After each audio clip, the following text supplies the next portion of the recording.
మహిళా సాధికారతతోనే మహాత్మా జ్యోతిరావు పూలేకు నిజమైన ఘననివాళి. సామాజిక మానవత్వం కోసం జీవితాంతం కృషి చేసిన మహాత్మా జ్యోతిరావు పూలే ఆశయాలను ఆచరణలో పెట్టడం ద్వారానే ఆయనకు నిజమైన నివాళి అర్పించినట్టు అవుతుందని శ్రీకాకుళం నియోజకవర్గ ఎమ్మెల్యే గొండు శంకర్ అన్నారు. శనివారం జిల్లా కేంద్రంలోని బీసీ భవన్లో నిర్వహించిన పూలే జయంతి వేడుకల్లో ఆయన పాల్గొని మాట్లాడారు. ఈ సందర్భంగా ఎమ్మెల్యే మాట్లాడుతూ మహిళా సాధికారకతకు పూలే దంపతులు చేసిన సేవలు అపారమని పేర్కొన్నారు. సావిత్రిబాయి పూలేకు విద్యాబోధన చేసి ఉపాధ్యాయురాలిగా తీర్చిదిద్దడమే కాకుండా దేశంలో తొలి బాలికల పాఠశాలను స్థాపించడం ద్వారా వారి గొప్పతనానికి నిదర్శనమని కొనియాడారు. మహిళలు విద్యావంతులు కావడం ద్వారా సమాజంలో నిజమైన మార్పు సాధ్యమవుతుందని అన్నారు. ఈ కార్యక్రమంలో అధికారులు, ప్రజాప్రతినిధులు, బీసీ సంఘం నాయకులు పాల్గొని పూలే చిత్రపటానికి ఘనంగా నివాళులు అర్పించారు.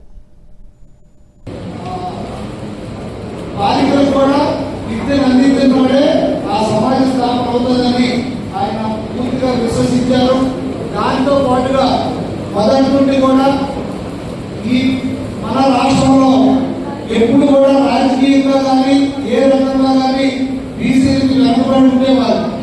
అలాంటి బడుగు బలహీన వర్గాలకి గౌరవ ముఖ్యమంత్రి అప్పట్లో ఎన్టీ రామారావు గారు వచ్చిన తర్వాత బీసీల కోసం కానీ బడుగు బలహీన వర్గాల కోసం పెద్ద ఎత్తున రిజర్వేషన్ కల్పించడంలో కానీ, అలాగే స్థానిక సంస్థల ఎన్నికల్లో రిజర్వేషన్ కల్పించడం, ఇప్పుడు కూడా కేంద్ర ప్రభుత్వం త్వరలో చట్టసభలు అంటే అసెంబ్లీ పార్లమెంట్ లో కూడా 33% మహిళలకి రిజర్వేషన్ కల్పించడం జరిగింది. అది అమలు చేయడం కూడా త్వరలో ఆ చట్టం రాబోతుందని కూడా ఈ సందర్భంగా తెలియజేసుకుంటూ, దీంతో పాటుగా గౌరవ ముఖ్యమంత్రి శ్రీ నారా చంద్రబాబు నాయుడు గారు ఆ రోజు 2019 బీసీ సప్లై తీసుకొని రావడం జరిగింది. గత ప్రభుత్వం ఆ సప్లైను పూర్తిగా తొమ్మిదిలో తగ్గడం జరిగింది. మళ్ళీ మన ప్రభుత్వం వచ్చిన తర్వాత 23, 24, 25, 26లో 17,000 కోట్ల రూపాయలు బీసీ సప్లైను కేటాయించడం జరిగింది. వాటితో పాటుగా ఎంతో మంది అన్ని కులాలు చేతి వృత్తుల వారికి మొన్ననే మనం ఓపెన్ చేసుకున్నాం. ఏదైతే చేనేత కార్మికులకు 200 యూనిట్లు ఉచితంగా ఏదైతే మరమ్మతం అది ఎంతో అయితే 500 యూనిట్లు ఇవ్వడం అది వారికి ప్రకటించడం జరిగింది. అలాగే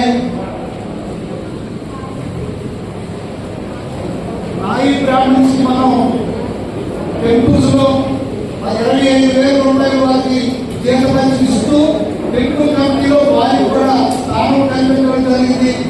అలాగే ఏదైతే సెలవులకి 200 యూనిట్లు ఉచితంగా కరెంట్ ఇవ్వడం జరిగింది. ప్రభుత్వం వచ్చిన తర్వాత గీత కార్మికులకు వారి షాపుల్లో 10% షాపులు వాళ్ళే కేటాయించడం జరిగింది.